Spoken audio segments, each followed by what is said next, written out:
Hi, if you're a parent out there and want to know about the different boards out there, that is the CBSE Board, State Board, IB Board, IGCSE Board, what are they? What difference does it make? Then this video is meant for you. I'm going to give you some information that will help you probably choose which boards to use or which schools to use or how to find the right school for your child. Different boards in India, or the different boards available in India. You generally have the State Board, CBSE Board, the most common board, CISE Board, then you have an iOS board. International boards, you have two, IGCSE Board, that's the Cambridge Board, International Baccalaureate Board, and then you have also options of homeschooling, and then you also have options of being a private student and then be associating with any of these boards. I'll tell you a bit about it. But one thing you also need to know is that there are different schooling systems in India. So what are the different schooling systems in India? You would find, along with state boards, along with, for example, you get CBSE schools, and then some schools will call themselves international schools.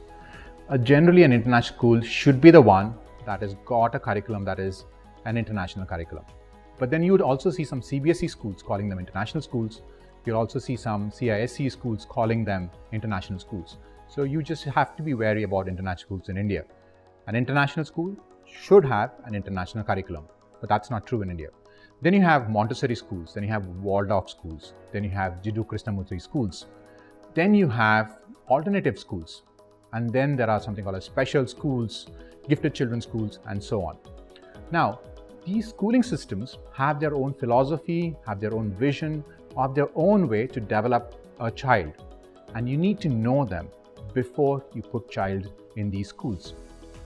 Do boards matter or schools matter? To answer this question, let's look at the top schools in the country and see which boards are they associated with. Generally, when you talk about top school in the school, you can think about Doon School. Doon School is an ICSE school. You think about Woodstock School, Mussoorie. That's an IGCSE school. You look at Scindia School, Gwalior, a CBSE school.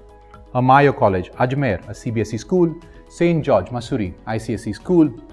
You can look at Bishop Cotton's or Sarla Birla Academy, which is an IGCSE school. So now that you looked at the top schools, you see that the schools are either IB schools or CBSE school, IGCSE school or CISE school.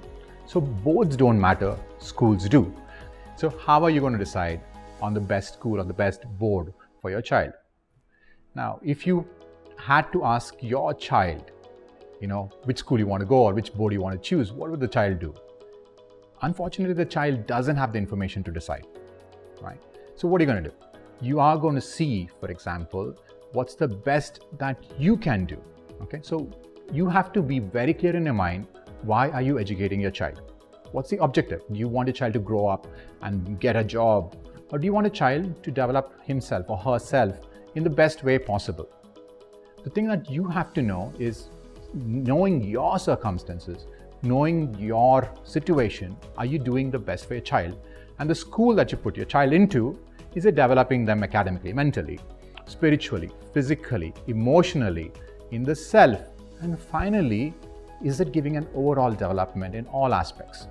Okay, so that is going to be your criteria. Are you doing the best for your child based on your situation? Now, let's look at board by board, State Board, CBSE Board, IGCSE Board, ICSE Board, and so on. State Board. Now, if you are a person who wants to live in the state, will probably not move out of the state, and probably you're in a situation where there are no good CBSE schools or IGCSE schools or CISE schools, then you're sticking to a state school. You have to find the best state school. Now, the state school, the main thing is, it focuses on the languages in the state. So you have to have 3 languages. If I have to talk about the Karnataka board, it gives you a list of subjects or list of languages as the first language. It could be English, Kannada, so Urdu, and so on. Second languages, that is, could be English or Kannada, and a list of languages as third languages. State boards, most of the state boards, I think with the exception of Tamil Nadu, have to have 3 languages, and one of them will be the state language. The second thing you need to know is that you will have social sciences, you will have sciences and mathematics, and the thing is, it is very rigid. The state will say, these are my textbooks, and you have to use the textbooks. One thing you also need to know is that math and sciences, the state syllabus will match the syllabus on the CBSE or the CISE because they're going to do the NCERT syllabus. So even if you do the state boards, you can prepare for the national level exams. But if you take the state boards, you will find it easier to move within the state, and it's generally known as an easier board. So the second board out there is CBSE Board, Central Board for Secondary Education. So if you are a parent who has to move from city to city, has to move from state to state, and your job requires you to move so often, then you have to, CBSE Board is very flexible that way because it gives you schools in every city in the country. Okay. CBSE Board is even internationally there. It's present in Middle East, makes it easier. Japan has it. There are cities internationally that CBSE Board is available. Now that being said, CBSE Board is certain rigid as well compared to the international boards, and I'll explain to you why. So when you go to 10th standard, you have to choose 5 subjects. Subject 1, language 1. It could be Hindi course A, Hindi course B, English language and literature. Subject 2, second language. It's from the group L. I'll show you group L in a few minutes. Subject 3 can be standard or basic mathematics. Very few schools offer both the standards. That's basic or standard. When it comes to grade 12, you have to take 5 subjects. Subject 1, Subject 2, Subject 3, Subject 4 and Subject 5. And then there is optional Subject 6 and Subject 7 is an internal assessment. The options from Subject 1 are, it is either an Hindi elective or Hindi core, or English elective or English core. Very few schools offer both Hindi elective and Hindi core. Okay? Find schools that do both. Could be from a group of subjects, that is from the list group L, or any one subject from group A. Subjects 3, 4 and 5 can be from group A, group S, or a combination of group A and S. Subject 6 could be any one subjects from the groups above. You can see in group A, that is academic subjects, there are a lot of academic subjects, nearly 30-35 academic subjects. If you look at group L, that is the language group, you will see some international languages, national languages, and so on. And then you will see group S, that is a list of subjects from retail to banking to marketing to yoga to applied physics to fashion studies and so on. Earlier I had said that boards don't matter and schools do. This is one of the reasons, because very few schools let you choose which subjects or which languages you want to take. If you're a student who likes both humanities, commerce and sciences, very few schools let you do that, right? You can, if it's a very good school, they'll let you take physics, they'll let you take economics, they'll let you take banking, they'll let you take yoga and so on. But schools are rigid. They want you to stick to science, commerce or arts. And the reason is, it becomes very easy to operate the school for them. So this is something that you need to know. When you select a school, see if the school is flexible. And school lets you choose the subjects so that you can develop, not makes it easier for the school to operate. The next board out there is the ICSE Board. The schools are known as ICSE schools. A more flexible board than the CBSE school, but a little more harder board out there. The reason I say this is because when you are in grade 10, you have to choose almost 6 subjects. That is 3 subjects from group 1. You have 2 subjects from group 2, 2 or 3 subjects from group 2 and group 3.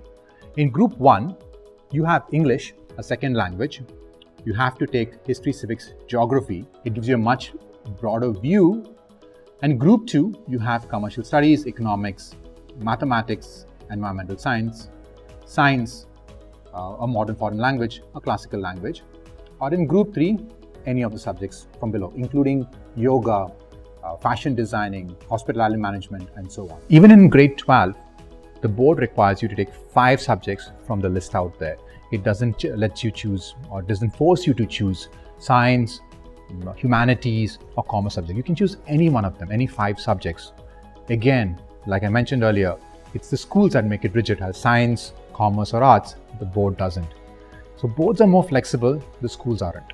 Even in the ICSE Board or CISE Board, which is commonly known as. The next board out there is the Cambridge Board, or generally known as the IGCSE Board out there. Compared to the Indian boards, generally focus on understanding the subject. There is less of rote learning, more on deep understanding of the concepts out there and the application of the concepts out there. The beauty of the Cambridge Board or the IGCSE Board out there is the flexibility it gives to the students on what subjects they want to do. I'll explain this to you. When you are in the 10th grade and you have to choose the 7 subjects that you want for your ICE certification, that is International Certificate for Education, or you just want to get a certification from India, equivalent certificate called AIU, that is Association of Indian Universities. This certificate is equivalent to an Indian certificate from CBSE Board, State Board, or the IGCSE Board. All you need is 5 subjects from the 70 subjects that it offers. 70 subjects. And only one of them is a language. And it could be an English language or a foreign language. So let me first run you quickly through something called as a Cambridge pathway. Cambridge primary there generally starts from grade 5 to 11. You have to take 2 languages, science, math, ICT, and global perspectives. This runs all the way till grade 14, 2 languages. But from grade 9 to grade 10, you have to choose 5 subjects or 7 subjects depending on the certification you want to. If you want the ICE certification, International Certificate for Education, you need 7 subjects from the 5 groups out there. Or if you want an AIU certificate, you need 5 subjects from any of the groups out there, at least 1 language. In Group 1, the list of languages, first language, second language, or the foreign language. Group 2 is Humanities and Social Sciences. You can choose any one of the subjects out there. Group 3 is Sciences, that's Agriculture, Biology, Chemistry, Physics, Physical Sciences. Group 4 is Mathematics. It gives you additional mathematics, Cambridge International Mathematics, or mathematics. Group 5, that's Creative, Technical, or Vocational subjects. The list of subjects out there. Again, just like the other boards out there, even if it's an international school offering, for example, IGCSE, you need to see what are the choices that school is offering. The boards are flexible, sometimes the schools aren't. You also need to know the philosophy of the school, what the school is trying to achieve, and what areas the child is going to be developed. Only mentally, physically, spiritually, self, behavioral, and so on. And you want to choose a school that develops your child in all aspects. There are much more aspects in comparing the boards. There's the progression of the child through the board, the language options out there, which board is good for a competitive exams, which board helps you go internationally, or how you can go internationally. I'm going to talk about it in a subsequent video. The information that I've provided here is in the links before, so you can verify this information from the curriculums that the boards provide. So if you've liked this video or you found this video very useful, please like it and subscribe to our channel. Thank you.